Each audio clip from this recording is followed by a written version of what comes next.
Chapter 1. Ellis Island, 1897. A mischievous wind lifted the tips of Cara's hair and tossed them into her eyes. She brushed the strands away, then blew on her shaking fingers to warm them. The day was overcast, like every day before it for the past 2 weeks, but thankfully the snow had stopped, and the sea had settled into something less than raging. She stood against the rail with no fear of being tossed over. Few passengers crowded the rails of the ship's Servia. Most were kept below decks by the frigid February temperature and the choppy Atlantic Ocean, but not Cara. Bad weather had lengthened the crossing, made her longing for her first glimpse of America sharper. America. And Owen. Just thinking of her twin brother brought a wash of hot tears to her cheeks. Owen was alive. After 2 years of bowing under the villagers' whispered condemnation, of bearing in silence the brand given her family name, finally the chance to uncover the truth behind his disappearance. His letter in hand, she'd scrambled aboard the first ship to America she could find. Her fingers crept inside her coat to press the precious scrap of paper against her chest. "Soon, my sweet lad, I'll be at your side, and then we'll prove you were no traitor to your church or your country." Gently she caressed the twisted leather bracelet encircling her wrist. Owen wore one identical to it, a gift from their father on their 16th birthday. "Ah, Miss Hamilton, you made it on deck, I see." Cara tucked the bracelet into her sleeve, then turned toward the boisterous voice. Douglas Healy was a kind man, a bit loud for her liking. Nonetheless, his generosity had rescued her from steerage, a fact for which she would be forever grateful. And his good-humored jokes had made the trip across the Atlantic bearable. His presence had also kept some of the more amorous lads at bay, since they'd assumed mistakenly that he was her father. She greeted him with a smile. "And you as well, Mr. Healy? Here to catch your first glimpse of America?" He snorted, his full mustache stirred by the force.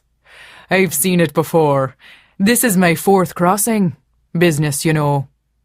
His gray eyebrows bunched as he climbed the spot next to her at the rail. Teased by the wind, the fedora on his head lifted slightly. He caught it with a gloved hand and jammed it firmly back in place. "You, however, have yet to reveal your reason for making the journey. Still no hope of finagling the information?" Her heart thrumming, she smiled and turned her face to the waves. Always the same question. Every night at dinner she was forced to hide the answer, even when he tempted her with treats he'd bribed from the steward. "Ah, my coy Irish lass, that winsome grin will get you far in the new world." He leaned forward to rest his thick forearms on the rail. "I only hope you do not undertake those challenges alone." Cara shook her head, though in truth she did not know what awaited her in New York. Her plan, like Owen's letter, was vague.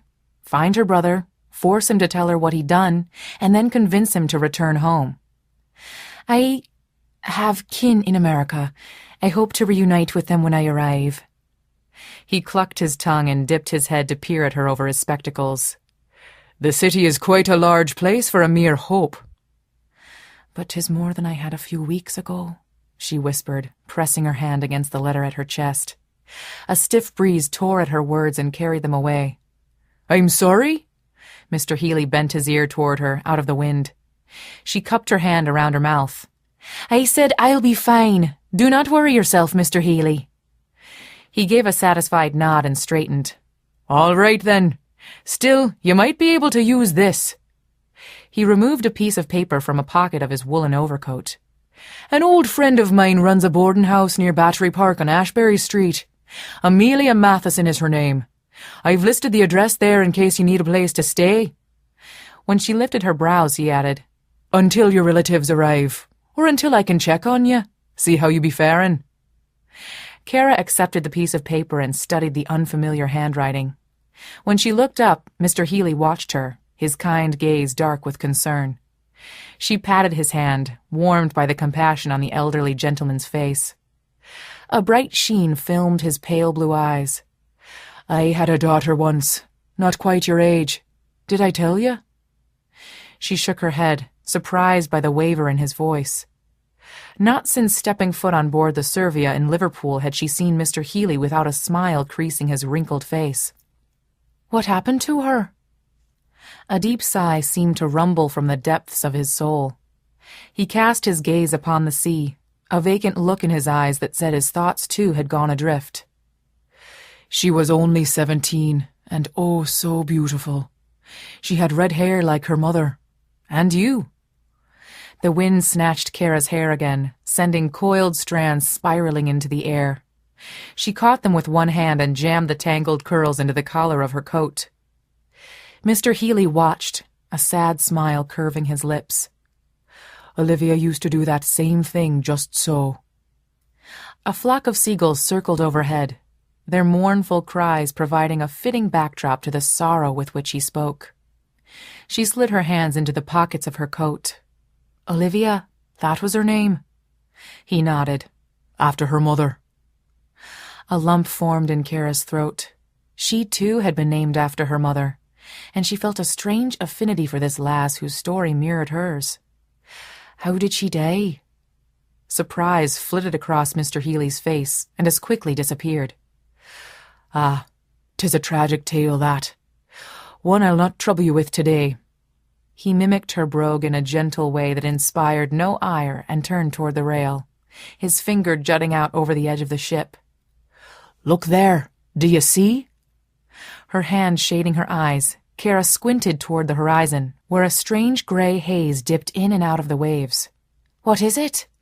"Wait," Mr. Healy said, patting her back. Salt spray washed high on the side of the ship, but Cara remained welded to the deck, excitement building inside her chest as the haze thickened and took shape. "Is that—" "It's what you've been waiting for, my dear girl. The reason you made this voyage." Cara tipped her head back and searched his face. He smiled in the way her father used to when bestowing a gift.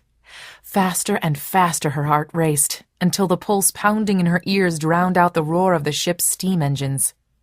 His broad mustache twitched, then parted to reveal even teeth, and his hand swept over the rail. "Miss Hamilton, welcome to America." "Welcome to America, Miss Hamilton." For a second, Rourke Turner thought he'd heard wrong. After months of watching and listening, his senses had gone dull, though with the clamor of crying infants and shouted questions in myriad languages echoing from the ceiling, he was surprised he'd caught the name at all. He jerked his head up and scanned the crowded great hall. It was his cousin's turn to stake out the island. Rourke had swapped places with him reluctantly, and only after much haggling as to who would assume the duties the rest of the week. Could it be that today? There. His gaze locked on a tall redhead accepting her registration papers from a dour-faced inspector. Rourke eased through the press of people, stepping around baggage and parcels until he could hear clearly. "I am finished?" The inspector shuffled a stack of papers. "Everything appears to be in order. You have money and a place to stay." In the girl's hand was a scrap of paper. She gripped it until her knuckles turned white. "You passed your medical exam proving your ability to work," the inspector continued. "And you have family who will be meeting you once you leave the island." He bobbed his head once, twice, and then handed her a small card. "You're free to go." "My thanks to you," the redhead murmured, a distinct quiver in her voice. She looked to the right and then the left. In her other hand, she clutched a leather valise whose worn edges testified to its age. The voyage had soiled and dampened the hem of her blue traveling skirt, and her curls lacked luster. But no one could dispute her beauty, even with the worry lines marring her face. Beautiful, yes, but was she the girl he sought? He rather hoped not. A pretty lass such as she could prove a welcome distraction. He forged closer, straining for a glimpse of her eyes. The inspector did not react with impatience as he expected. Rourke had spent enough time on Ellis Island and witnessed enough immigrants passing through the Great Hall to be surprised by the sudden change that came over the man's face. His scowl disappeared, and with one finger he nudged the rim of his spectacles higher onto his bulbous nose. "The kissing post," he said gently. The woman swung back to look at him, her fine brows lifted in surprise. "Your pardon, sir?" Setting down his pen, he pointed toward a flight of stairs. Go down those steps and to your right. You'll see a row of benches near the exit for the steamer to Battery Park. The pillar by the door is where people usually wait for their loved ones to arrive. If you're expecting someone, that's likely where they'll be." Her face cleared of anxiety as she reached out to clasp the inspector's hand. "Bless you," she breathed, then ducked out of the line and hurried in the direction the man pointed. Rourke followed at a distance. The crowd on either side of the aisle had become a living thing, swelling and undulating like a wave upon the sea. At any moment he expected them to part and release one of their number to greet the woman. Instead, she reached the place nicknamed the Kissing Post and whirled, her face hopeful as she searched the people bustling past. So she was looking for someone. Anticipation flared in Rourke's chest. Settling against another of the square pillars stretching toward the ceiling, he assumed the casual posture of the other men gathered to await the arrival of a loved one. One by one they were joined by wives, brothers, sisters, or fathers whose faces had been freshly bathed by tears. Excitement high, they showered one another in kisses and then made their way out of the great hall. At first, the woman straightened every time a happy shout indicated another joyful reunion. But gradually, the hopeful gleam faded from her eyes. A full hour passed before she reached for the valise at her feet and turned hesitantly for the exit. She was leaving. Rourke's heart raced. Likely he'd never find her again in a city the size of New York, if indeed that was where she was headed. He shoved away from the pillar and cut a path toward her through a family shouting in loud Italian. Somehow he'd learn the truth. Somehow he'd find out if she was tied to the man he'd spent years looking for. The man he intended to kill.